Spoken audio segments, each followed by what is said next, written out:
My wife and her sister ruined my vacation by leaving me with her 5-year-old niece at the airport. Babysit her, you'll have fun together, they laughed in a note. So I called my wife's best friend. And when she came back, so here's the thing about my life. It was boring as hell, and I was perfectly fine with that. Marcus Hale, 34 years old, engineering degree gathering dust on my office wall, mortgage payments that came like clockwork, and a wife who used to laugh at my jokes before she decided I was about as exciting as watching paint dry in slow motion. Yeah, that was me, Mr. Predictable himself. My house. Picture this. Cookie-cutter suburban paradise with a backyard that screamed middle-class dreams achieved. White picket fence, check. Two-car garage that actually fit 2 cars, check.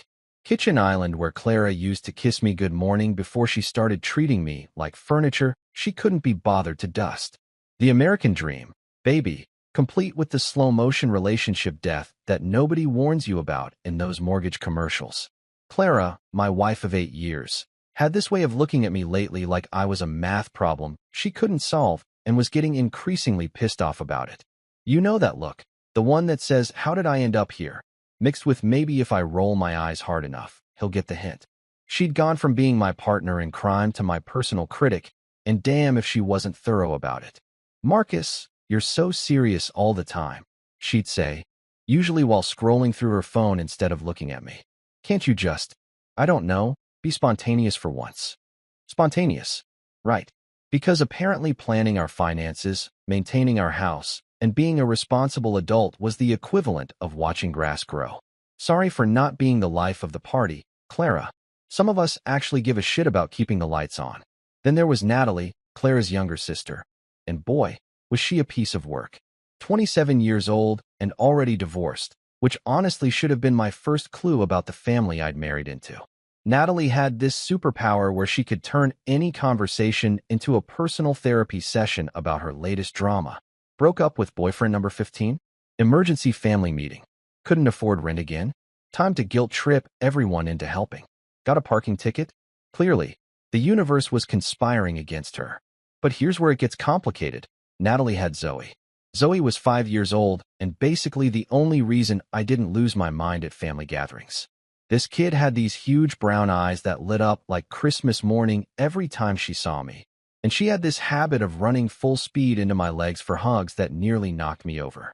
She'd giggle at my stupid jokes, ask me to read her stories in different voices, and somehow made me feel like maybe I wasn't completely worthless after all. "Uncle Marcus." She'd squeal whenever I walked through the door, and I swear to God, that sound was better than any promotion or raise I'd ever gotten. Clara would roll her eyes and mutter something about me being better with kids than adults. But Zoe didn't care about my social awkwardness or my tendency to explain things like an engineering textbook. She just wanted someone to pay attention to her, and apparently, I was good at that. The thing is, I never had kids of my own. Clara and I had talked about it early in our marriage, but somewhere along the way, those conversations stopped happening. Maybe it was because we both knew we were falling apart, or maybe Clara just couldn't picture me as father material. Either way, Zoe filled this weird void I didn't even know existed. Her laugh had this magical ability to make the rest of the family bullshit fade into background noise. Clara's parents, Robert and Diane, were, well, let's just say they tolerated me. Robert had this way of shaking my hand like he was testing whether I was man enough for his daughter, and spoiler alert, I always came up short. Diane was more subtle with her disapproval, but you could feel it in the way she'd pause just a beat too long before answering my questions, like she was calculating whether I was worth the effort. But Natalie? Natalie could do no wrong in their eyes. She was the one who'd given them their precious grandchild, so every screw-up was just Natalie being Natalie, and every success was cause for celebration. Meanwhile, I could cure cancer, and they'd probably ask why it took me so long. The family dynamics were more twisted than a pretzel factory, and I was getting tired of being the outsider looking in. Clara would side with her sister on everything, even when Natalie was obviously in the wrong. They had this secret language of looks and inside jokes that made me feel like I was watching a movie with half the subtitles missing. "Maybe we should plan a trip," Clara said one evening while we were eating dinner in our usual silence. "You know, get away from everything. Hawaii sounds nice." Hawaii. Right. Because nothing says, let's fix our marriage, like spending thousands of dollars we probably shouldn't spend to sit on a beach and pretend we still liked each other. But you know what? I was desperate enough to try anything. Maybe a change of scenery would remind us why we got married in the first place. Maybe we'd remember how to talk to each other without it turning into a criticism session. That sounds great, I said, and I actually meant it. When were you thinking? Oh, I already talked to Natalie about it. She and Zoe could come too. Make it a family thing. Of course she did. Of course, she'd already planned our romantic getaway to include her sister and her kid. Because God forbid we spend 5 minutes alone together without a buffer. But then I thought about Zoe building sandcastles and laughing at the waves, and suddenly Hawaii didn't sound so bad. Maybe I wasn't getting the romantic vacation I'd imagined, but I'd get to see that kid experience something amazing. That was worth something, right? Looking back now, I can see all the warning signs I missed. The way Clara's eyes lit up when she talked about the trip, but dimmed when she looked at me. The hushed phone conversations with Natalie that stopped whenever I walked into the room. The sudden interest in girls' activities and spa packages that somehow didn't include me. But at the time, I was just a guy trying to save his marriage with frequent flyer miles and sunscreen. I thought maybe, just maybe, this trip would be the reset button we needed. Maybe we'd come back as the couple we used to be instead of the strangers sharing a mortgage. Man, was I wrong about that. You know that feeling when you're not invited to your own party? Yeah, welcome to planning my family vacation to Hawaii. Suddenly, Clara and Natalie turned into these vacation planning masterminds, huddled over laptops like they were plotting world domination instead of just picking a hotel. And me? I might as well have been wallpaper for all the input they wanted from the guy who was literally paying for half this shit.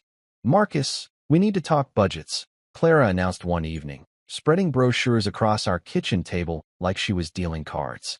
But when I tried to actually contribute to the budget conversation, since I'm the one who balances our checkbook and knows what we can actually afford, I got the hand. The universal, shut up, the adults are talking hand. Don't worry about it, Natalie chimed in, not even looking up from her phone. We've got this handled. Right, because Natalie's track record with financial responsibility was so stellar. This is the same woman who once called me at midnight asking for grocery money because she'd blown her food budget on a new purse. But sure, let her handle the vacation planning. What could go wrong? The whole process became this weird exclusion game that I was apparently losing without even knowing I was playing. They'd have these marathon phone conversations about resort amenities and spa packages, speaking in this coded sister language that made me feel like I needed subtitles. When I'd walk into the room, they'd suddenly get quiet or change the subject to something neutral like the weather. Oh, Marcus, Clara would say with this fake bright voice. We were just talking about, sunscreen. SPF ratings. Sunscreen. For 45 minutes. Sure, that's believable. But the real kicker was watching them scroll through Instagram, saving pictures of infinity pools and beach cabanas like they were planning some influencer photo shoot. This would make such a cute backdrop, Natalie would squeal, showing Clara her phone. We could do a whole series here. Because apparently, this wasn't a family vacation, it was a content creation opportunity. And the clothes shopping. Jesus Christ, the clothes shopping. You'd think they were packing for a year-long world tour instead of a week in Hawaii. Clara came home with bags and bags of new outfits, each one more expensive than the last. I need options, Marcus, she'd say when I raised an eyebrow at the credit card statement. I can't just wear the same thing every day. Meanwhile, I'm thinking about packing 3 pairs of shorts and some t-shirts, because that's what normal people do for beach vacations. But apparently, I was the weirdo for not understanding that Hawaii required an entirely new wardrobe. The worst part was how they talked about me when they thought I couldn't hear. I was grabbing a beer from the kitchen when I caught Natalie saying, "He's probably going to want to read books on the beach or something boring like that." Clara's laugh was like a knife in the gut. Oh God, you're right. He'll probably bring work with him too. You know how he is. How he is. Like I was some kind of defective human being for not being the life of every party. Sorry for being responsible, Clara. Sorry for not being the type of guy who does body shots off strangers and posts it on social media. My bad for thinking a vacation might actually involve, relaxing. But the comments got worse as the planning went on. They started making these little jokes about how I'd probably be boring in Hawaii and how they'd have to find ways to have fun without dragging Marcus down. Real nice, right? Nothing says loving marriage like your wife essentially telling people you're a wet blanket she's stuck traveling with. The in-laws weren't much better. Robert and Diane were supposedly coming on this trip too, though they seemed about as thrilled to vacation with me as I was to get a root canal. When Clara called to finalize their plans, I could hear Diane's voice through the phone. Well, I suppose Marcus will want to plan every minute of every day. Because apparently, wanting to actually see some sights and maybe learn about Hawaiian culture made me a control freak. Don't worry, Mom, Clara replied. We'll just do our own thing if he gets too uptight about schedules. Our own thing. Because nothing says family vacation like planning to ditch your husband the moment he becomes inconvenient. Robert's contribution was even better. Just make sure he doesn't lecture us about the local ecosystem or some boring engineering crap, he said during one of their planning calls. Yeah, because God forbid I find anything interesting or want to share knowledge. What a monster I am for knowing things and occasionally mentioning them. The whole thing started feeling less like a family vacation and more like a trial I was being subjected to. Every conversation felt like evidence being gathered for the case against my personality. Marcus doesn't like clubs. Marcus prefers quiet restaurants. Marcus actually reads the guidebooks. Guilty as charged, I guess. But here's what really got to me. Nobody asked what I wanted to do. Not once. Clara would show me pictures of spa packages and ask if I thought they looked relaxing, but she never asked if I wanted to do anything specific. Nobody wondered if I might want to go snorkeling or hiking or visit any historical sites. I was just expected to tag along with whatever they planned and be grateful for the privilege. Zoe was the only one who included me in any planning. She'd run up to me with her little tablet, showing me pictures of sea turtles and asking if we'd see them in Hawaii. Uncle Marcus, will you help me build sandcastles? She'd ask, and suddenly this whole trip made sense again. At least someone wanted me there. Of course, kiddo, I'd tell her, ruffling her hair. We'll build the best sandcastles in Hawaii. And I meant it. Even if everyone else was treating me like luggage they were required to bring, Zoe actually wanted to spend time with me. But even those sweet moments got twisted. Natalie would roll her eyes whenever Zoe got excited about doing things with me. Don't get too attached, Zoe, she'd say. Uncle Marcus might be too busy being serious to play. Because apparently, being nice to a 5-year-old was now evidence of my character flaws. The final planning meeting happened at our house, with Clara, Natalie, and the in-laws all gathered around our kitchen table with spreadsheets and itineraries. I tried to contribute, suggesting maybe we visit Pearl Harbor or take a volcano tour, but I got shut down faster than a power grid in a hurricane. Those sound kind of heavy for a vacation, don't you think? Clara said, not even looking up from her phone. We want to relax, not go to museums. Robert nodded in agreement. This is supposed to be fun, Marcus, not educational. Because apparently, learning and fun were mutually exclusive. My mistake for thinking a trip to one of the most historically and geologically interesting places on Earth might be worth exploring beyond the resort pool. That night, lying in bed next to Clara, I felt this weird unease I couldn't shake. Like walking toward a storm you can see coming but can't avoid. Everything about this trip felt wrong, but I couldn't put my finger on why. Maybe it was just the usual family dynamics amplified by vacation stress. Maybe I was overthinking things, like Clara always said I did. But deep down, I knew something was off. This didn't feel like a fresh start anymore. It felt like an ending I wasn't prepared for. You ever have one of those mornings where everything feels slightly off, like your life got shifted 3 degrees to the left while you were sleeping? That was me wheeling my sensible black suitcase through LAX at 6 in the morning, trying to shake this weird feeling that I was walking into something I wasn't prepared for.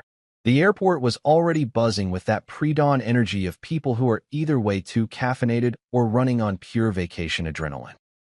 Families with screaming kids, business travelers clutching coffee like lifelines, and tourists wearing Hawaiian shirts at 6 a.m. because apparently, vacation dress codes don't apply to departure times. And somewhere in this chaos was my dysfunctional family, probably already plotting ways to make me feel like the odd man out before we even left the ground. I spotted them near the check-in counter, Clara looking effortlessly put together in some new outfit I'd never seen before, Natalie juggling her phone and a massive purse while trying to wrangle Zoe, and Robert and Diane standing slightly apart like they were already regretting this whole family bonding experience. The picture of modern family harmony, right there. Marcus, Zoe's voice cut through the airport noise like a beacon of actual happiness. She broke free from Natalie's distracted grip and ran toward me, her tiny pink backpack bouncing with each step. That kid could spot me from a mile away and always acted like I was the best thing since sliced bread. At least someone was happy to see me. "Hey there, sunshine," I said, scooping her up in a hug that smelled like strawberry shampoo and childhood innocence. "You ready for your first airplane ride to Hawaii?" Her eyes got huge with excitement, and for a moment, all the weird family tension faded into background noise. This was why I was here. Not for Clara's passive-aggressive comments or Natalie's drama, but for this kid who somehow made everything make sense. "Uncle Marcus, will the airplane be really big?" She whispered in that conspiratorial way 5-year-olds do when they want to share something important. "Mommy says it's bigger than our house, but I think she's fibbing." "It's pretty big, kiddo," I told her, setting her down but keeping hold of her hand. "But your house is still the best place to live." She giggled at that, because everything was funny when you're 5 and the world is still mostly magic. That's when I noticed the looks. Clara and Natalie had this weird expression on their faces, not annoyed, exactly, but like they were watching something they found mildly distasteful. Like I was doing something wrong by being nice to Zoe. What the hell was that about? "Don't get her all worked up, Marcus," Natalie said with that sharp edge she always got when she thought someone else was parenting better than her. "She's already hyper enough about this trip." Because apparently, a 5-year-old being excited about Hawaii was somehow my fault. Clara just rolled her eyes and went back to her phone, probably updating her Instagram with some inspirational quote about family travel or wanderlust or whatever bullshit she was into this week. The check-in process was typical family chaos. Robert arguing with the airline agent about seat assignments, Diane complaining about the baggage fees, and Natalie trying to convince everyone that her oversized carry-on was definitely within size limits. Meanwhile, I'm standing there like the responsible adult, making sure all our documents were in order and double-checking the gate information, because God forbid anyone else in this family handle logistics. But when I tried to suggest we head to security early to avoid lines, I got the usual dismissive wave-off. "Relax, Marcus," Clara said without looking up from her phone. "We have plenty of time. Stop being so uptight about everything." "Right, because wanting to catch our flight made me uptight. Sorry for giving a damn about actually making it to Hawaii instead of missing our connection because we were too cool for punctuality." But here's where things started getting weird. During the security line, I noticed Clara and Natalie having one of their whispered sister conferences, complete with meaningful looks and that annoying giggle they did when they thought they were being clever. Every time I tried to join the conversation or ask what was so funny, they'd suddenly clam up or change the subject. "Just planning some fun activities," Clara would say with this fake smile that didn't reach her eyes. "Girl stuff. You wouldn't be interested." Because apparently, vacation activities were now classified by gender, and I was automatically excluded from anything that might be enjoyable. The weirdest part was how they kept checking their phones and exchanging these looks like they were coordinating something. Every few minutes, one of them would get a text and show it to the other, followed by more secretive giggling. When I asked if everything was okay, they both got defensive. "Why would anything be wrong?" Natalie snapped. "Can't we just be excited about our trip without you interrogating us?" "Yeah, because asking if everything's okay is clearly an interrogation. My bad for showing basic human concern." But Zoe was picking up on the weird vibes too. She kept looking between her mom and aunt with this confused expression, like she was trying to figure out why the grown-ups were acting strange. Kids are like emotional barometers. They can sense when the adults around them are being fake or hiding something. After security, we found our gate with about an hour to spare, which in Marcus' time was perfect, but in everyone else's time was apparently way too early. "See? I told you we had plenty of time," Clara said, like proving me wrong was somehow a victory. "You always stress about nothing." "Nothing, right? Because missing flights is totally no big deal, and wanting to be responsible is just me being dramatic." I sat down next to Zoe, who immediately curled up against my side with her coloring book, content to just be close to someone who wasn't acting weird. That's when Clara dropped the bomb that should have been my first red flag. "Marcus, honey," she said in that fake sweet voice she used when she wanted something. "Could you do me a tiny favor? Zoe's getting thirsty, and the line at the food court looks way shorter than the one here at the gate." She gestured vaguely toward the busy kiosk near our seating area. Would you mind grabbing her a bottle of water? Maybe get yourself something too. Such a small request. Such an innocent, normal thing for a wife to ask her husband. Help with the kid, grab some drinks, be useful. Nothing suspicious about it at all. Just Clara being thoughtful about Zoe's needs and practical about avoiding long lines. Of course, I said, because that's what you do when your family asks for help. That's what normal, decent people do. You want anything specific, kiddo? I asked Zoe, who was already reaching into her little purse for the $5 bill she'd been saving for airplane snacks. Just water, Uncle Marcus, she said with that serious expression kids get when they're trying to be grown up. Mommy says airplane drinks are expensive. Expensive. Even at 5, this kid was more financially responsible than half the adults in her family. I'll be right back, I told them, ruffling Zoe's hair. Don't let them board without me. It was a joke. A stupid, throwaway comment that I thought was funny because obviously they wouldn't board without me. Obviously, that would be insane. Clara laughed, but it sounded weird. Forced. Don't worry, we'll wait for you. But she wouldn't meet my eyes when she said it, and that should have been my second red flag. When your wife can't look at you while making a promise, maybe that promise isn't worth the breath it took to make it. But I was still operating under the assumption that these people were my family, and families don't abandon each other in airports like unwanted luggage. I was still naive enough to believe that the woman I'd married for 8 years wouldn't orchestrate something so cruel it would redefine my understanding of human decency. So I walked away, heading toward that food court line that Clara had specifically mentioned, thinking I was being helpful, thinking I was doing what good family members do for each other, thinking I was coming right back. You know that moment in horror movies when the music stops and everything goes dead silent? That moment when you know something terrible is about to happen, but you can't quite process what you're seeing? Yeah, welcome to my life at Gate B, 27, LAX, holding 2 overpriced bottles of water and staring at what used to be my family vacation. The gate was practically empty. I'm talking tumbleweeds in a Western movie empty. A few stragglers were scattered around. Some businessman typing furiously on his laptop, an elderly couple sharing a bag of trail mix, and a maintenance guy emptying trash cans. Like this was just another boring Tuesday morning. The departure board still showed our flight, but that bustling pre-boarding energy was gone, replaced by the kind of quiet that makes your skin crawl. Where the hell was everyone? My first thought was that maybe they'd moved to a different gate. Flight changes happen all the time, right? Maybe there was an announcement while I was stuck behind the slowest food court employee in LAX history. Seriously, this guy took 15 minutes to grab 2 bottles of water like he was performing surgery. Maybe they were all waiting for me at gate C something, probably annoyed that I was taking so long, but ready to laugh about it once we were on the plane. That's when I saw her. Zoe was sitting in one of those uncomfortable airport chairs, her little legs swinging because her feet couldn't touch the ground. She was clutching her stuffed bunny, the ragged pink thing she'd had since she was 2, and her tiny purse was sitting in her lap like she was a miniature adult waiting for a business meeting. But here's what made my blood turn to ice. She was alone. Completely, utterly alone in an airport gate with hundreds of strangers walking by. Zoe. My voice came out like a croak, like I'd forgotten how to use my vocal cords. Sweetheart, where is everyone? She looked up at me with those huge brown eyes, and I could see she'd been crying. Not the dramatic sobbing kind of crying, the quiet, scared kind that 5-year-olds do when they're trying to be brave but don't understand what's happening to them. Uncle Marcus.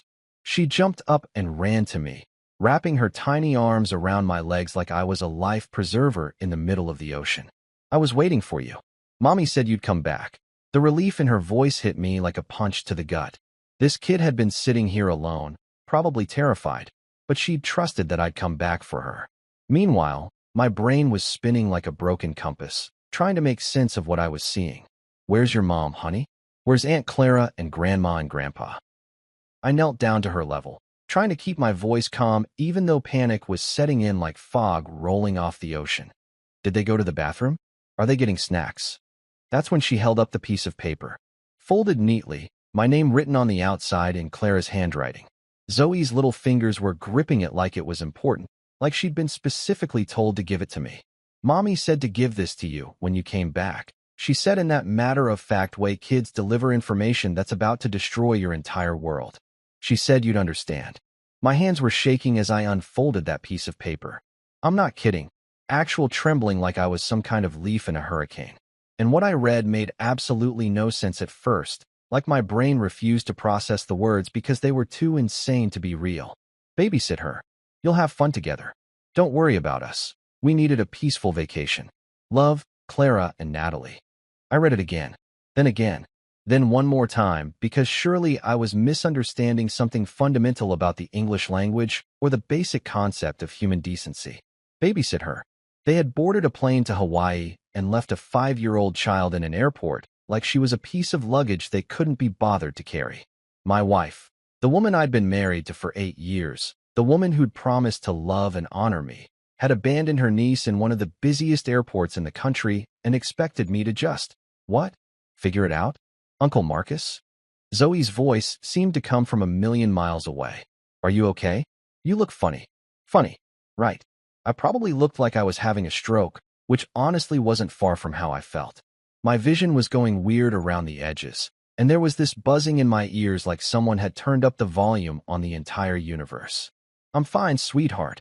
I managed, though I was pretty sure I was lying to both of us. Just trying to understand something. But as I looked at Zoe, really looked at her, the full horror of what had happened started sinking in. This wasn't just abandonment. This was calculated cruelty. They hadn't made a mistake or forgotten something in the rush to board. They had planned this.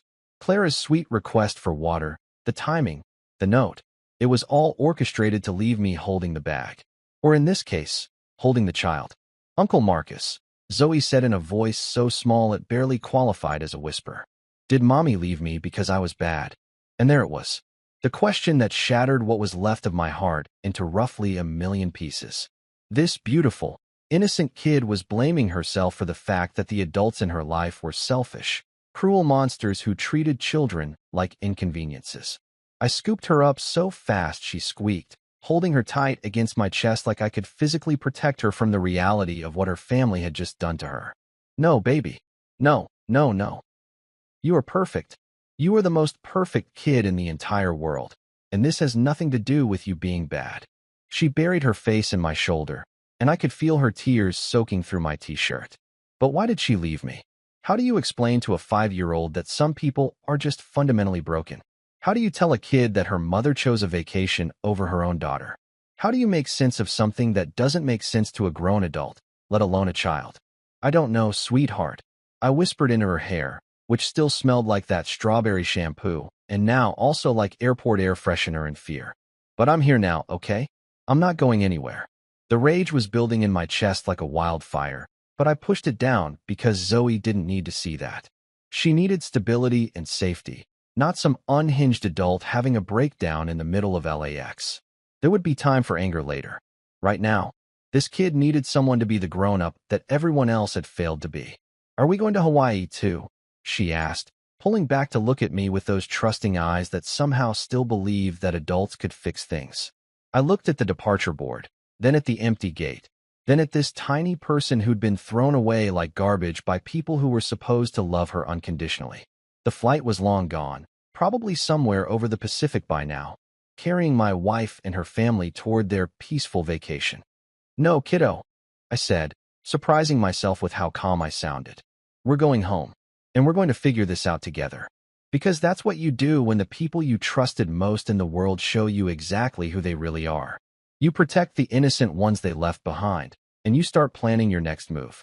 The war had officially begun, and I was just figuring out which side I was on. Back at my apartment, I was running on pure survival instincts and whatever parenting knowledge I could pull out of my ass. Zoe had been through enough trauma for one day without me having a complete mental breakdown in front of her. So I did what any rational adult would do in this completely irrational situation. I made mac and cheese and put on cartoons like this was just a normal Tuesday evening instead of the day my life imploded. Uncle Marcus, can I sit on the big couch? Zoe asked, still clutching her bunny like it was the only thing keeping her tethered to reality. My big couch was just a regular sectional from Costco, but to a 5-year-old who'd been abandoned in an airport, I guess everything felt oversized and uncertain. Of course you can, kiddo. This is your house now, too, I said, trying to sound more confident than I felt. Because what the hell did I know about taking care of a child?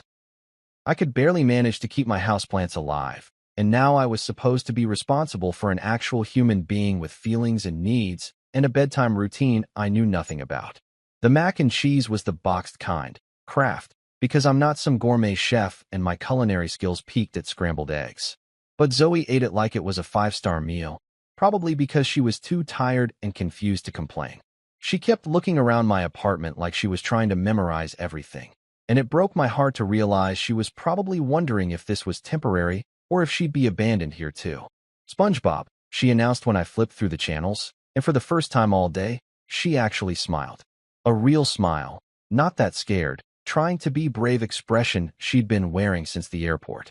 Thank God for cartoon sponges and their ability to make kids forget, even temporarily, that the adults in their lives are complete disasters.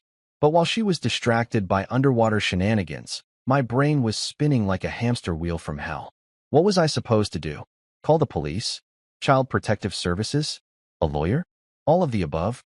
I'd never been in a situation like this because normal people don't abandon children in airports like forgotten carry-on luggage. And then there was the bigger question. What happened when Clara and Natalie came back from their peaceful vacation? Did they expect me to just hand Zoe over like nothing happened? Like abandonment was just a minor inconvenience we'd all laugh about later? The audacity was mind-blowing, even for them. That's when I realized I couldn't handle this alone.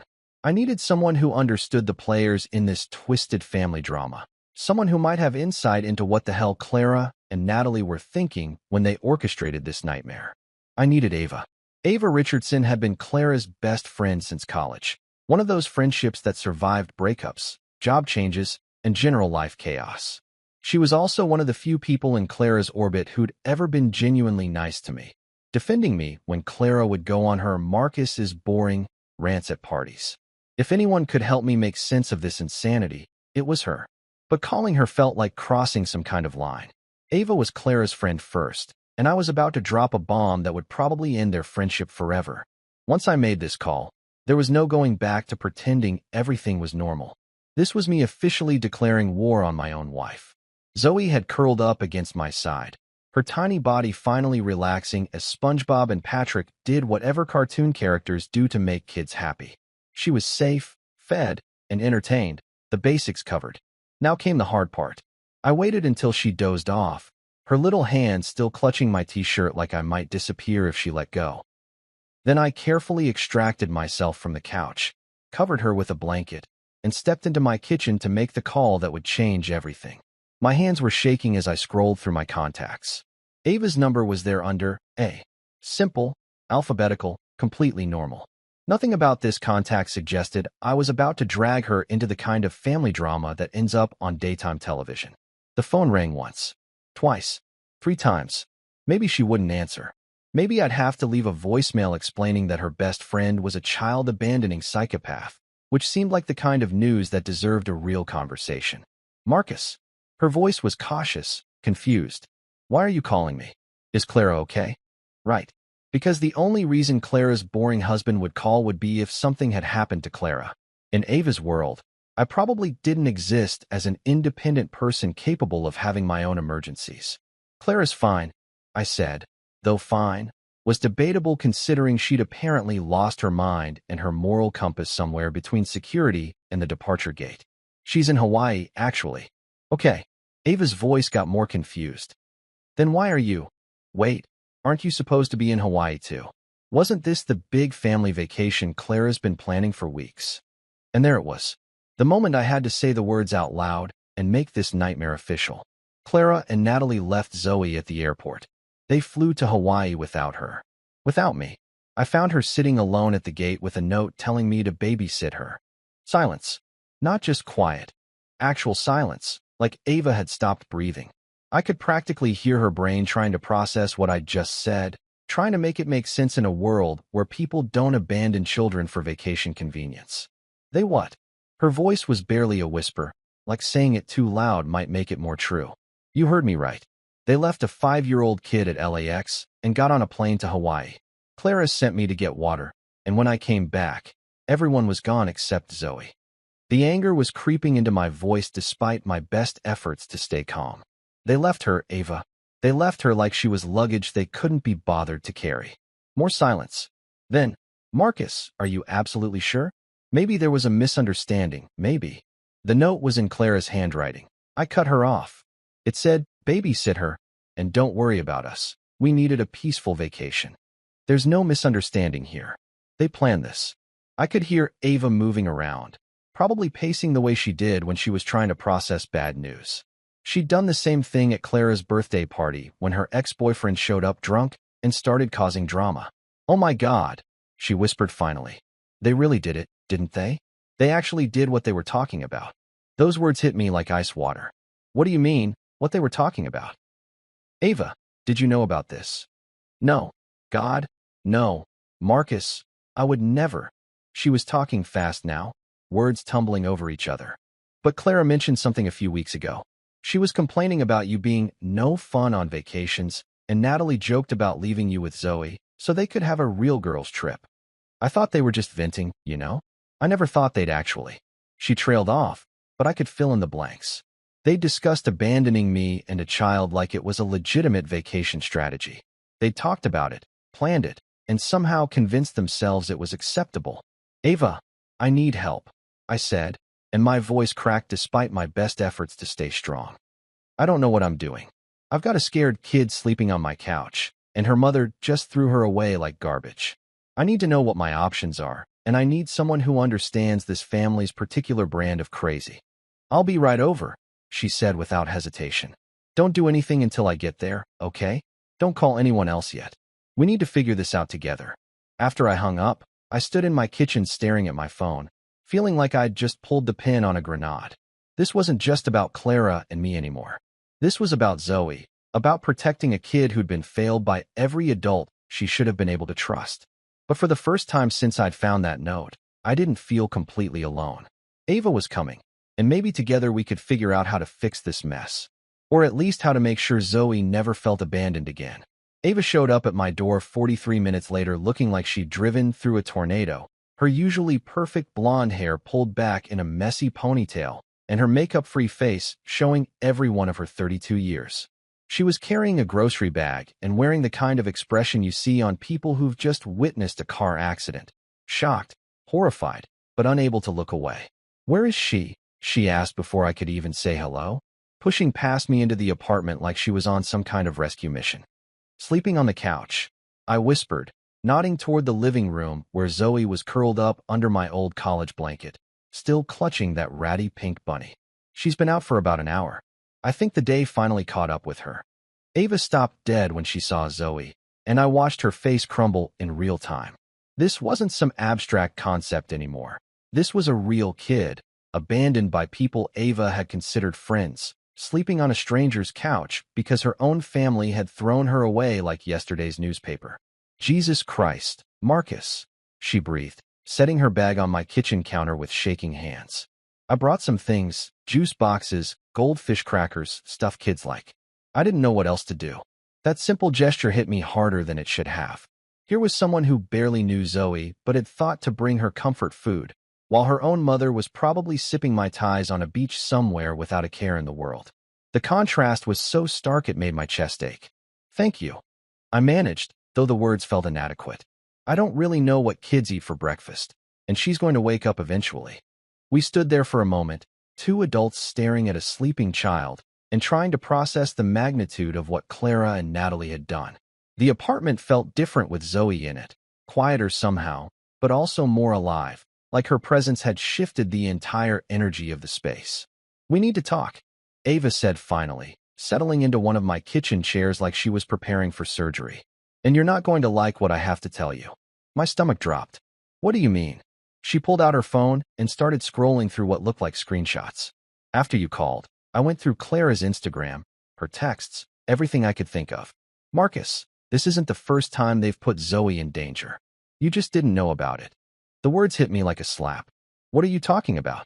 She turned her phone toward me, showing me a series of Instagram posts from Natalie's account. Pictures of cocktails, nightclub lights, group shots with strangers in bars, all time-stamped from nights when Zoe should have been with her mother. The captions were even worse. Girls' night out. Freedom. Living my best life. These are from the past 6 months, Ava said, her voice tight with anger. Every single one of these nights, Natalie was supposed to have Zoe. But look at the timestamps. She's posting from bars and clubs at midnight, 1 a.m., sometimes later. My blood was turning to ice as I scrolled through the images. Where was Zoe during all this? That's what I started digging into. Ava pulled up a different screen, this one showing text messages. I still had access to the group chat Clara set up for planning this trip. Look at this. The messages made me sick to my stomach. Clara and Natalie joking about dumping responsibility on me, laughing about how I was too boring to complain about being left behind. But the worst part was the casual cruelty of it all, like they were talking about ditching a chore instead of abandoning a child. There's more, Ava said grimly. I called my friend Jessica. You remember her? She works at that preschool downtown. She sees Zoe sometimes when Natalie drops her off for extended day care. Marcus, there have been incidents. What kind of incidents? My voice sounded foreign to my own ears, like someone else was asking the question I was too afraid to hear the answer to. Natalie showing up late to pick her up, sometimes hours late. Zoe telling teachers that her mommy forgets to pick her up from playdates. One time, Jessica said, Natalie didn't show up at all for a scheduled pickup. They had to call Clara to come get Zoe because they couldn't reach Natalie until the next morning. I felt like I was going to throw up. This beautiful kid sleeping on my couch had been living in chaos, and I'd been completely oblivious to it. All those family dinners where Natalie seemed frazzled, all those times Zoe seemed extra clingy when she saw me. It all made sense now. Why didn't anyone say anything? I asked, though I already knew the answer. Why didn't Clara tell me? Ava's laugh was bitter. Because Clara was covering for Natalie. Always has been. Their parents, too. Natalie's the one who gave them a grandchild, so she can do no wrong. Every screw-up gets swept under the rug. Every irresponsible decision gets explained away as Natalie needs her space, or single motherhood is hard. She showed me more texts, these ones from Clara's conversation with her mother. Messages about how I was too uptight about child safety, how I wouldn't understand what Natalie was going through as a single mom. They painted me as the problem for having basic concerns about a child's well-being. Marcus, Ava said softly, there's something else. Something I probably should have told you years ago, but I thought it wasn't my place. My hands were clenched so tight my knuckles had gone white. What? Clara has been talking about leaving you for months. She's been complaining about your marriage to anyone who'll listen, saying you're holding her back, that she married too young and settled for safe instead of exciting. Ava's voice was barely above a whisper. She's been looking at apartments, Marcus. Studio apartments in West Hollywood. Places for one person, not two. The revelation hit me like a physical blow. All those late nights, working, all those mysterious phone calls, all those times she'd accused me of being paranoid when I asked where she'd been planning her exit strategy while I was trying to save our marriage with vacation packages. This whole Hawaii trip, I said slowly, pieces clicking into place. It was never about fixing things between us, was it? Ava shook her head. I think it was her way of having one last hurrah before she pulled the trigger on divorce papers. And abandoning you with Zoe was probably her twisted way of showing you what single parenthood would be like. Except she got it backwards. She thought she was punishing you, but instead she gave you something precious. I looked toward the living room, where Zoe was still sleeping peacefully, completely unaware that her entire world had shifted while she dozed. This kid who'd been failed by every adult she should have been able to trust, who'd been treated like an inconvenience by her own mother, was now my responsibility. And for the first time in hours, that didn't feel terrifying. It felt right. Ava, I said, my voice stronger than it had been all day. I need to ask you something, and I need you to be completely honest with me. Anything. Are you willing to help me fight for her? Because after everything you've just told me, I can't let Zoe go back to that. I won't. She didn't hesitate. Yes, whatever you need, whatever it takes. That little girl deserves better than what she's been getting. And if Clara and Natalie think they can just throw her away and pick her up when it's convenient, they're about to learn otherwise. For the first time since finding that note at the airport, I felt like maybe I wasn't fighting this battle alone. Clara thought she'd abandoned me with her problem, but she'd actually given me the most important thing in the world to protect. And I was going to protect Zoe, even if it meant going to war with my own family. The next morning came way too early. announced by Zoe's tiny voice asking if she could use the bathroom and whether I had any cereal that wasn't grown-up cereal. Apparently, my healthy granola didn't meet the 5-year-old breakfast standards, which was fair enough considering it tasted like cardboard mixed with disappointment. Lucky Charms? She asked hopefully, standing in my kitchen in yesterday's clothes, hair sticking up in 12 different directions like she'd been electrocuted by a cartoon villain. I've got Cheerios, I offered, feeling like the world's most unprepared guardian. They're around. She considered this with the seriousness of a Supreme Court justice evaluating constitutional law. Okay, but can we get Lucky Charms next time? Next time. Like this was going to be a regular thing. Like she'd accepted that my apartment was her new normal. The casual way she said it hit me harder than it should have. This kid just rolling with whatever life threw at her, because adapting was probably safer than hoping things would go back to the way they were supposed to be. Absolutely, kiddo. We'll make a list. Ava showed up around 9 with coffee, more kid-friendly groceries, and the kind of determined expression that meant business. She'd clearly been up all night researching, planning, building whatever case we were going to need to protect Zoe from the people who were supposed to love her most. Okay, she announced, spreading papers across my kitchen table like she was planning a military operation. I've been thinking about this all night, and if we're going to do this right, we need documentation. Real evidence, not just our word against theirs. While Zoe was distracted by cartoons and her newfound appreciation for plain Cheerios, Ava walked me through what she'd discovered. It was worse than I'd imagined, and I'd already imagined it was pretty bad. She'd pulled up more of Natalie's social media posts, not just the bar photos, but the timestamps and locations, cross-referenced with Zoe's school pickup records that she'd somehow managed to access through her friend Jessica. The pattern was clear and damning. Natalie was consistently absent when she should have been present, consistently irresponsible when Zoe needed stability. Look at this, Ava said, pointing to her laptop screen. 3 weeks ago, Natalie posted a selfie from some rooftop bar in downtown LA at 11 p.m. on a Tuesday. But according to the school records, she was supposed to pick Zoe up from after-school care at 6 that evening. So who picked her up? Clara did. Emergency contact pickup, logged at 7:30 p.m. because the staff couldn't reach Natalie. Ava's voice was getting that tight, angry edge again. Zoe waited in that classroom for an hour and a half. Marcus. Just sitting there while other kids got picked up, probably wondering if anyone was coming for her. The image made my chest hurt. This tiny person who trusted adults to take care of her, sitting alone in an empty classroom, probably making up stories about why her mommy was late because the truth was too scary to consider. There's more, Ava continued, pulling up another screen. I've been screenshotting everything before they figure out we're building a case and start deleting evidence. Look at these text messages. She showed me Clara's phone records. Apparently, they shared a family plan, which meant Ava could access the account details. The messages between Clara and Natalie were damning, filled with jokes about dumping the kid and complaints about how Zoe was cramping their style. One particularly stomach-turning exchange from 2 months ago showed them laughing about how I was so clueless about Natalie's parenting and how they could totally get away with leaving me to babysit during their fun nights out. They'd been planning this kind of manipulation for months, treating me like their personal childcare service while mocking me for caring about Zoe's well-being. But the worst part was reading Clara's messages about our marriage. She'd been trash-talking me to anyone who'd listen, calling me boring, sexless, emotionally stunted, basically building a narrative that justified whatever she was planning to do.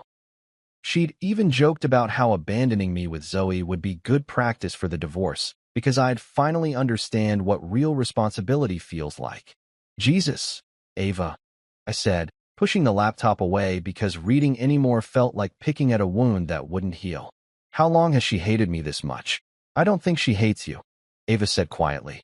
I think she resents you for being everything she's not, stable, responsible, caring. You make her look bad by comparison, and instead of trying to be better, she's decided to make you the villain in her story. That's when Zoe appeared in the kitchen doorway, still clutching her bunny, but looking more awake and alert than she had since the airport disaster. Uncle Marcus? Can I tell you something? Of course, sweetheart. What's up? She climbed into the chair next to me, settling in like she was about to share state secrets. Sometimes when Mommy picks me up from school, she drives really fast, and the car smells funny. Ava and I exchanged looks. Funny how, kiddo. Like when Grandpa opens those bottles at Christmas. And she talks loud to herself and gets mad at other cars. Zoe's matter-of-fact delivery made it even more horrifying. This kid had normalized drunk driving because it was just another part of her chaotic normal. Does this happen a lot? I asked, trying to keep my voice neutral even though I wanted to scream. Sometimes. And sometimes she forgets to pick me up and Miss Jennifer has to call Aunt Clara. She paused, thinking. And sometimes Mommy cries when she thinks I'm sleeping and says she can't do it anymore. My heart shattered into roughly a million pieces. Natalie had been driving drunk with Zoe in the car, regularly abandoning her at school, and having emotional breakdowns that a 5-year-old felt responsible for managing. This wasn't just neglect. This was endangerment. Zoe, Ava said gently, have you ever told any grown-ups about these things before? She shook her head. Mommy says it's family business and family business stays in the family. She says other people wouldn't understand. The classic abuser's playbook. Isolate, shame, and normalize. Make the victim believe that the abuse is normal and that talking about it would be a betrayal. Except in this case, the victim was a kindergartner who should have been worried about which juice box to pick for lunch, not whether her mother was safe to drive. Well, I said, ruffling her hair. Sometimes family business needs outside help to get better, and there are people whose job it is to make sure kids are safe and happy. After Zoe went back to her cartoons, Ava and I spent the next hour documenting everything. Screenshots, dates, witness testimony from her friend at the preschool, even the original note from the airport which I'd kept like evidence from a crime scene. We need a lawyer, Ava said finally. Someone who specializes in family law and child custody. This isn't just about temporary guardianship anymore. This is about getting Zoe away from people who are actively harming her. I looked up family lawyers on my phone, feeling like I was crossing some point of no return. Once we involved legal professionals, this became real in a way that couldn't be undone. This became me officially declaring war on my wife and her family. But then I heard Zoe laugh at something on TV, that pure, innocent sound that kids make when they feel safe and happy, and I knew there was no choice to make. This wasn't about my marriage anymore, or my relationship with the in-laws, or even my own future. This was about protecting a child who'd been failed by every adult she should have been able to trust. His name is David Jennings, I said, reading from my phone screen. 5-star reviews, specializes in child advocacy cases, office downtown. I looked up at Ava. You sure you want to be involved in this? Once we make this call, there's no going back. She didn't hesitate. Marcus, that little girl has been drowning, and everyone around her has been too selfish or too cowardly to throw her a life preserver. I'm not walking away from this. So I made the call, scheduled an appointment for that afternoon, and officially started the process of fighting for Zoe's future. Clara thought she'd abandoned me with her problem, but she'd actually given me the most important mission of my life. And I was going to win. You know that saying about poking a sleeping bear? Yeah, well, apparently I'd grabbed a cattle prod and gone after an entire family of grizzlies, because my phone started blowing up around noon with the kind of messages that would make a sailor blush and a therapist rich.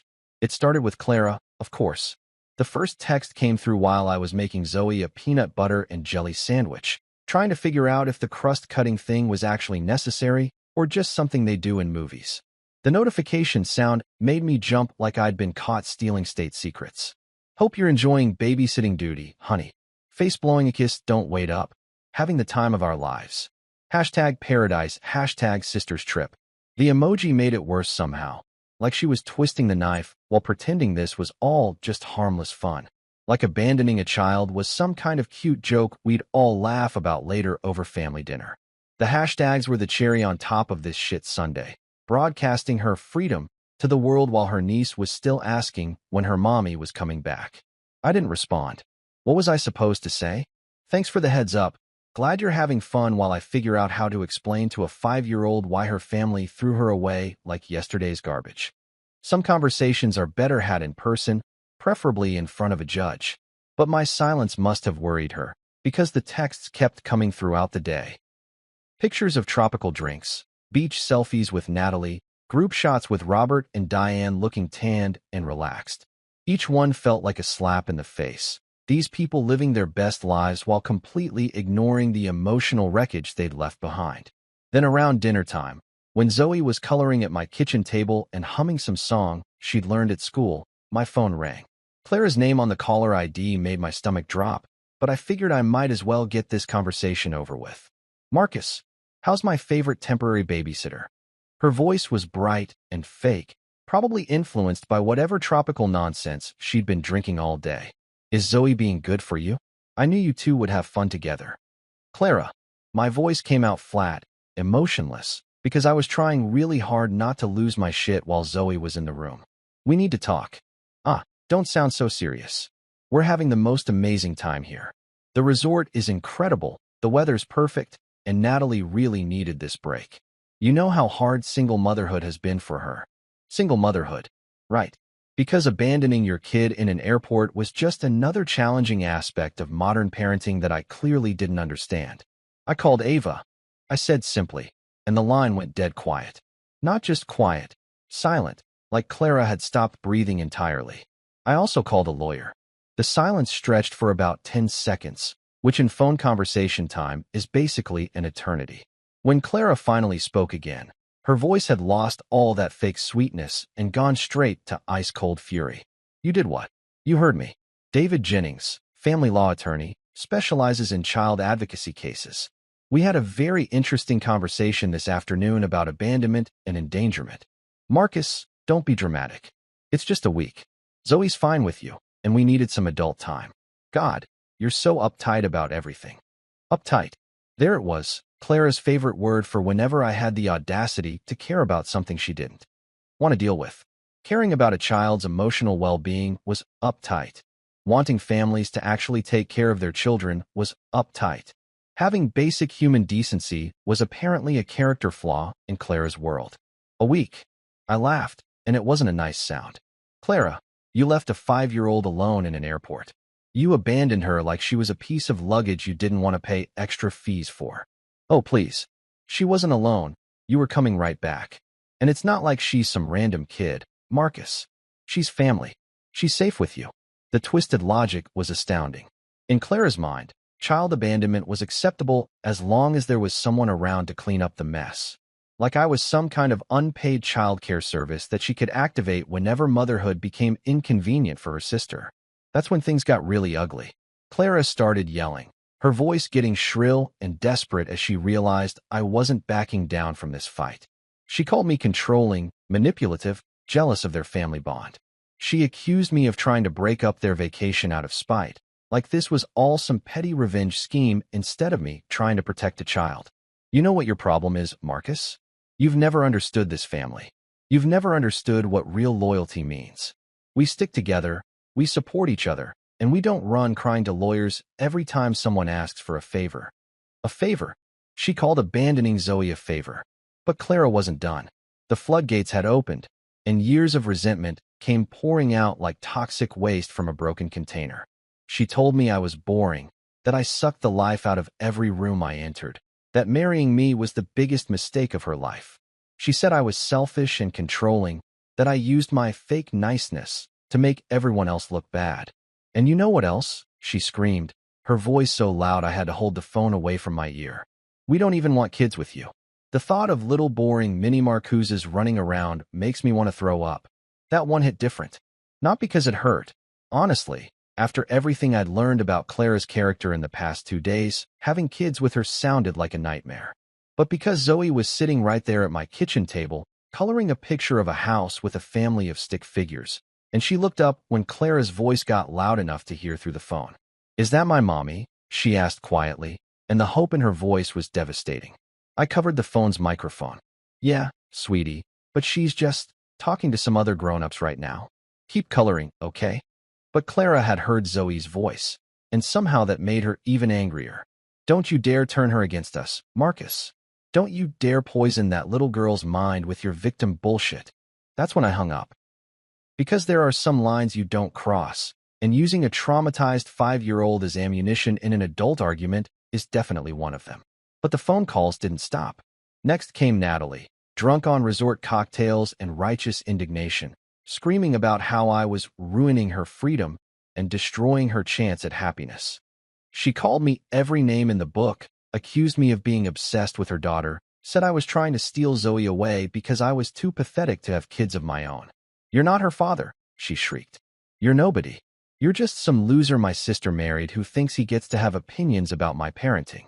Then came Robert, Clara's father, his voice thundering through the phone like some Old Testament patriarch delivering judgment. Marcus, this is family business. You stop this nonsense right now and handle it like a man. Zoe is fine. She's with family, and that's the end of it. Handle it like a man? I shot back. You mean like abandoning children in airports? Is that how real men handle things in your family? Don't get smart with me, boy. Family loyalty comes first, always. If you can't understand that, maybe you don't belong in this family. Maybe I don't, I said, and meant it. But Diane, Clara's mother, delivered the killing blow. Her voice was cold, calculated, designed to hurt in the way that only mothers-in-law can perfect after years of practice. If you go through with this lawyer nonsense, Marcus, don't bother coming around anymore. You'll never be welcome in our home again. You'll lose everything, your wife, your family, your whole life. And for what? To play hero for a week. After I hung up on her, I sat in my kitchen staring at my phone, hands shaking from adrenaline and rage. These people I'd considered family for 8 years, had just shown me exactly who they really were. Not when things were easy, not when it was convenient, but when it mattered most. Zoe looked up from her coloring. Uncle Marcus? Are you okay? You look sad. I managed to smile for her. This beautiful kid who was more concerned about my feelings than any of the adults in her family were about hers. I'm okay, sweetheart. Just some grown-up stuff. Want to see what movie we should watch tonight? But inside, I was done. These people thought they could threaten me, manipulate me, guilt me into backing down. They thought I'd cave under pressure and hand Zoe back like nothing happened. They were about to learn how wrong they were. A week later, Clara came home with a tan that probably cost more than my monthly mortgage payment and the kind of smug confidence that comes from thinking you've gotten away with something terrible. I heard her key in the lock around 3 in the afternoon, followed by the sound of her wheeling that expensive suitcase across our hardwood floors like she was returning from a normal vacation instead of a week-long abandonment spree. What she didn't expect was to walk into our living room and find it had been transformed into what looked like the set of a legal drama. David Jennings, my lawyer, sat in my armchair looking every inch the seasoned family law attorney he was. Gray hair, sharp suit, and the kind of calm demeanor that suggested he'd seen every flavor of human awfulness and wasn't impressed by any of it. Next to him was Sarah Chun, the caseworker from Child Protective Services, a woman in her 40s with kind eyes and a tablet full of documentation that would make Clara's blood run cold. Ava sat on the couch, her phone ready to record everything, because apparently we were done playing games and pretending this family operated by normal human standards. And there was Zoe, sitting cross-legged on the carpet, playing with the new coloring books Ava had brought her, completely unaware that the next few minutes would determine the course of her entire childhood. She'd gotten comfortable in my apartment over the past week, treating it like the safe haven it had become for her. She laughed more now, asked fewer heartbreaking questions about when her mommy was coming back. Clara's face went through about 15 different expressions in the span of 3 seconds. Confusion, recognition, fear, and finally that cold anger that I'd become so familiar with over the years. Her vacation glow faded faster than a cheap spray tan. "What the hell is this?" she hissed, dropping her purse like it had suddenly caught fire. "This is accountability, Clara," Ava said calmly, not even looking up from her phone. "Something you might want to familiarize yourself with." Accountability for what? Taking a vacation? Jesus Christ. Marcus, you really went full psycho while I was gone, didn't you? Clara's voice had that fake laugh she did when she was trying to convince people that everyone else was crazy and she was the reasonable one. That's when Zoe looked up from her coloring book, and for one horrible moment, I thought she might run to Clara's arms like nothing had happened. Kids are forgiving in ways that adults can't comprehend, willing to love people who don't deserve it just because they're supposed to be family. But instead, Zoe scooted closer to me, pressing against my leg like she was seeking protection. That simple movement spoke louder than any testimony we could have prepared. "Hi, Mommy," she said quietly, but she didn't move from her spot next to my chair. "Did you have fun in Hawaii?" Clara's expression softened for exactly half a second, maybe remembering that she was supposed to love this child, that normal mothers miss their daughters after a week apart. But then her mask snapped back into place. Of course I did, baby. Mommy had a wonderful time. Come give me a hug. I missed you so much. The fake sweetness in her voice was thick enough to choke on. Zoe looked up at me instead of going to Clara, and I could see the conflict in her 5-year-old eyes. She wanted to love her aunt, wanted to trust that the adults in her life had her best interests at heart, but she'd learned over the past week what safety actually felt like. I want to stay with Uncle Marcus, she whispered, and those 6 words probably sealed Clara's fate more effectively than any legal document we could have filed. Clara's composure cracked like cheap paint. Zoe, don't be silly. I'm here now. We're going home. Actually, David Jennings said in that calm lawyer voice that probably cost $300 an hour. That's not going to happen today, Mrs. Hale. He opened his briefcase and pulled out a manila folder thick enough to choke a horse. We filed for emergency protective custody based on evidence of child abandonment and endangerment.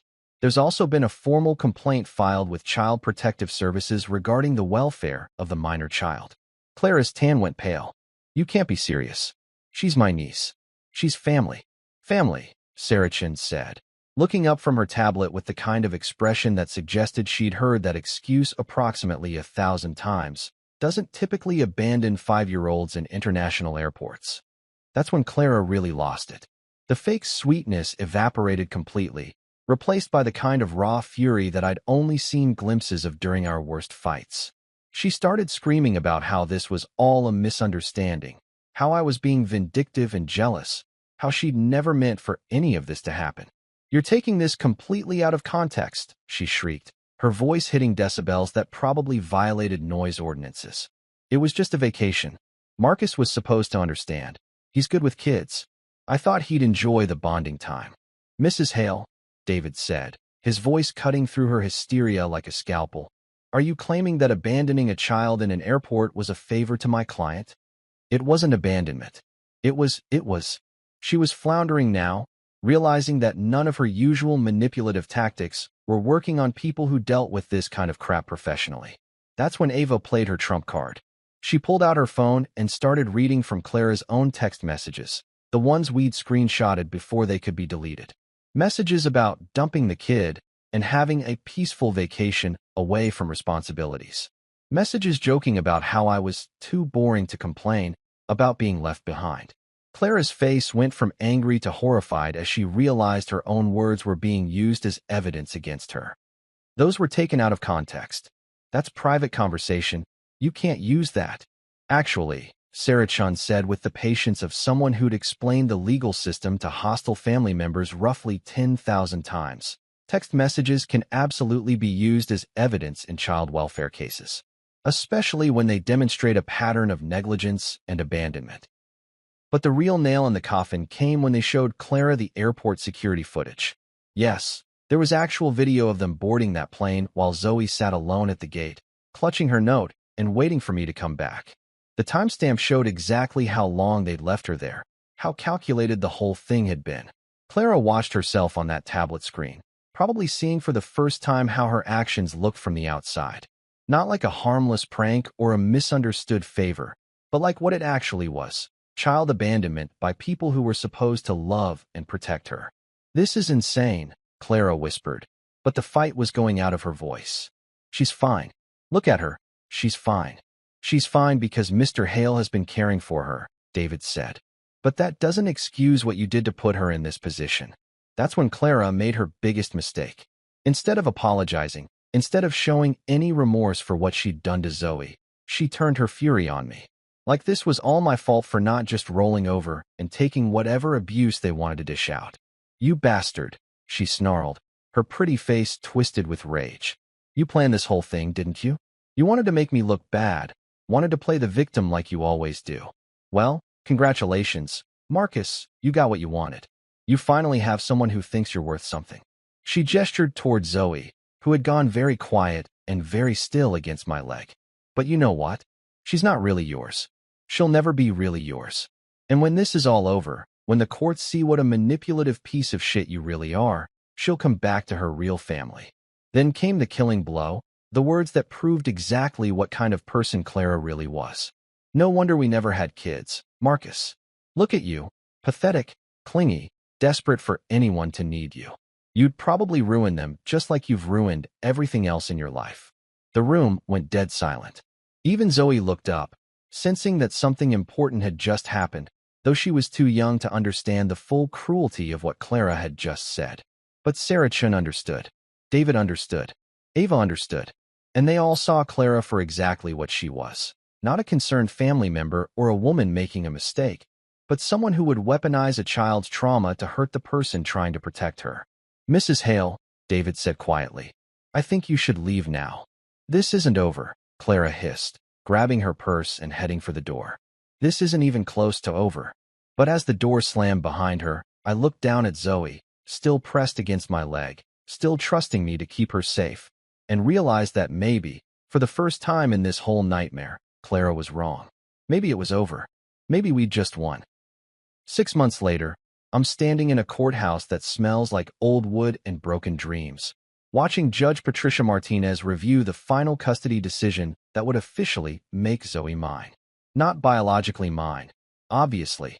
That honor belonged to Natalie's ex-husband Derek, who'd been fighting his own battle from across the country. But mine in every way that actually mattered. The courtroom was packed with more drama than a daytime soap opera. Derek sat at the plaintiff's table with his lawyer, looking like a man who'd aged about 10 years since discovering his ex-wife had abandoned their daughter in an airport. Clara and Natalie were relegated to the back rows with their parents, probably still convinced they were the victims in this whole mess. And there was Ava, sitting right behind me with a folder full of evidence that had been the backbone of our case.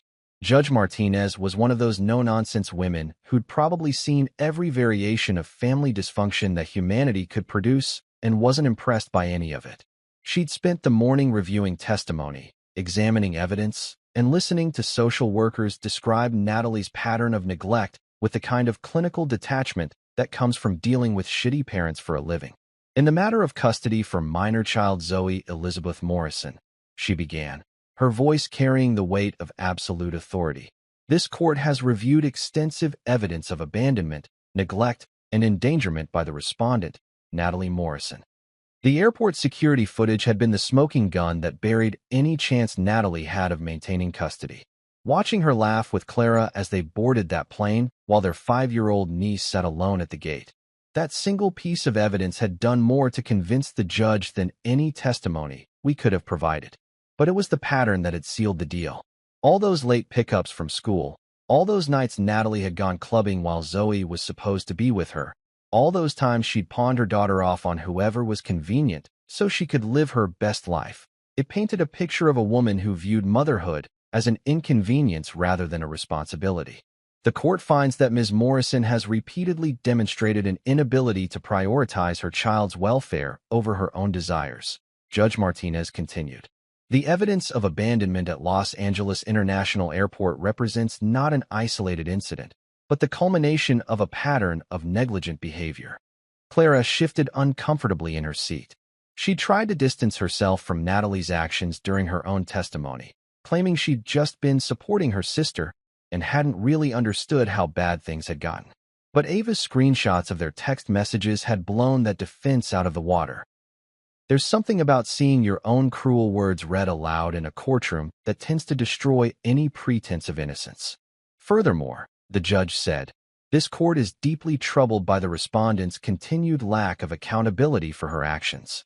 Ms. Morrison has shown no genuine remorse for abandoning her child, instead choosing to blame others for the consequences of her own choices. That was probably referring to Natalie's disastrous testimony from last week, where she'd spent most of her time on the stand complaining about how everyone was ganging up on her and how she deserved to have fun sometimes. She'd actually argued that abandoning Zoe was a reasonable childcare solution because I was good with kids and had nothing better to do anyway. The judge hadn't been impressed. Therefore, this court awards full legal and physical custody of the minor child to her father, Derek Morrison, with the requirement that Ms. Natalie Morrison complete a court-mandated parenting program and maintain sobriety for a minimum of 12 months before any supervised visitation will be considered. Derek let out a breath that sounded like he'd been holding it for 6 months. His lawyer patted his shoulder, probably relieved that they'd managed to get Zoe away from the chaos that had defined her early childhood. From across the courtroom, I could hear Diane start crying. Not the sad kind of crying, but the angry kind that comes when people realize they can't manipulate their way out of consequences. But the judge wasn't finished. As for Mrs. Clara Hale, she said, turning her attention to my soon-to-be ex-wife, while you are not seeking custody of the child, this court feels compelled to address your role in these events. Clara sat up straighter, probably hoping for some kind of vindication or sympathy. She'd spent months trying to spin the narrative that she was just a supportive sister who'd made a mistake, that I was the real villain for overreacting to what she called a family situation. Mrs. Hale, your text messages and testimony reveal a disturbing level of callousness toward the welfare of a child in your care. Your participation in abandoning a 5-year-old at an airport and your subsequent attempts to minimize and justify that abandonment demonstrate a fundamental failure of character that this court finds deeply concerning. Clara's face went white. This wasn't supposed to happen. She was supposed to be the victim here, the wronged wife whose husband had overreacted to a simple misunderstanding. She wasn't supposed to be getting lectured by a judge about moral failures. Furthermore, Judge Martinez continued, your own best friend's testimony against you speaks volumes about the severity of your actions. When someone who has known you for over a decade feels compelled to testify about your cruel treatment of a child, perhaps it's time for serious self-reflection. Ava had been the star witness, calmly and methodically destroying Clara's defense with years of insider knowledge about the family dynamics.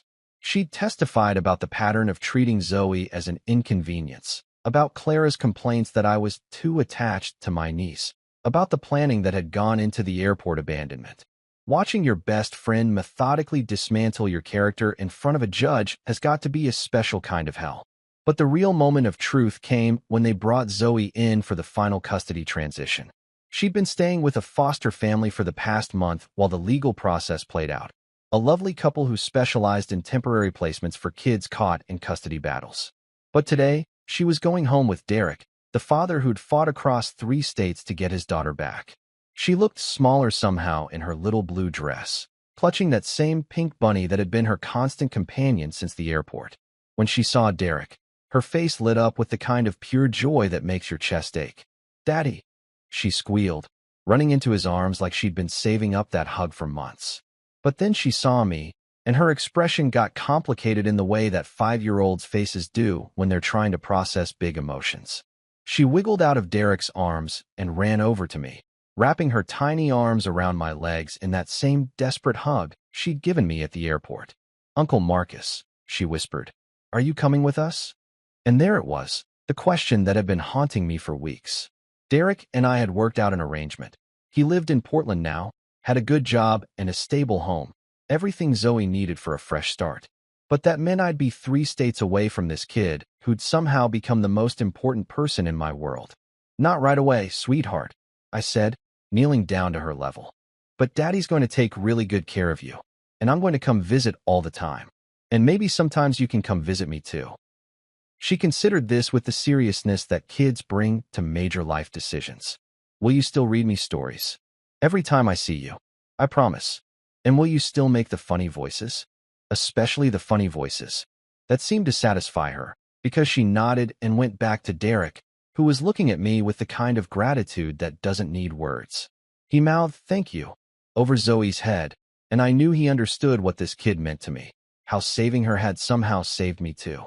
After the hearing, after the paperwork was signed and the lawyers had shaken hands and everyone had said their appropriate goodbyes, I found myself standing outside the courthouse with Ava, watching Derek's car disappear around the corner with my heart sitting in the passenger seat. "You okay?" Ava asked, bumping my shoulder the way friends do when they know you're not okay, but are trying to be. "Yeah," I said, and surprisingly, I meant it. "She's safe. She's with someone who loves her and will put her first. That's all that matters." "And Clara?" I looked back at the courthouse steps where Clara was arguing with her parents about whose fault this whole mess was. She'd lost her marriage, her family's respect, and any chance of having the carefree life she'd been chasing.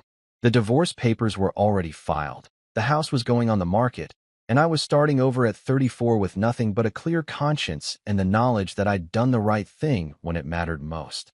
Clara made her choice, I said. She chose herself over a child who needed protection. She chose cruelty over compassion. She chose to be the kind of person who abandons kids in airports and then blames everyone else for the consequences. 3 months later, I got a video call from Portland. Zoe's face filled my laptop screen, gap-toothed grin and all, holding up a drawing she'd made of our family. Not her biological family, not the people who'd failed her, but the chosen family that had formed around protecting her. Me, Ava, Derek, even David Jennings was included as a stick figure with a briefcase. "Uncle Marcus," she squealed, "look what I made. It's all the people who love me." And right there, in a crayon drawing made by a 6-year-old who'd been through more trauma than any kid should have to handle, I saw exactly what I'd gained from this whole nightmare. Not just the knowledge that I could protect someone who needed protecting, but the understanding that family isn't about blood or legal documents or shared last names. Family is about showing up when it matters. Family is about putting someone else's needs before your own comfort. Family is about being the person who stays when everyone else walks away. Clara thought she'd abandoned me with her problem, but she'd actually given me the greatest gift of my life. The chance to be the kind of man who deserves a kid's trust, the kind of person who fights for what's right even when it's hard, the kind of family member who shows up when it counts. Parenthood, I learned, isn't about biology. It's about love, sacrifice, and being there when a little person needs you most. And that's something Clara and Natalie would never understand.